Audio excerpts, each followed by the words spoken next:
அனைவருக்கும் வணக்கம். தினம் ஒரு சிந்தனையில் இன்றைக்கி வறுமை வெல்ல முடியாத நோயும் அல்ல, சொல்ல முடியாத அவமானமும் அல்ல. நம்ம வாழ்க்கையில் இன்றைக்கி பெரிய நிலைமையில் இருக்கக்கூடிய பெரும்பான்மையான மக்கள் வறுமையில் இருந்து தான் வந்திருப்பாங்க. அந்த வறுமையை அவங்க ஒரு சந்தர்ப்ப சூழ்நிலையினாலையும் அவங்களுடைய கடின உழைப்பாலையும் அந்த வறுமையை வென்று இன்றைக்கி ஒரு நல்ல நிலைமையில் இருப்பாங்க.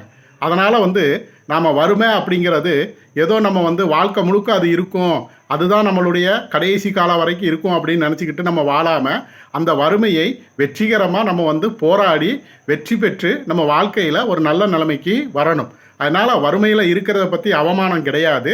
அதே நேரத்தில் அது ஒரு நோயும் கிடையாது, தீர்க்க முடியாத நோயும் கிடையாது.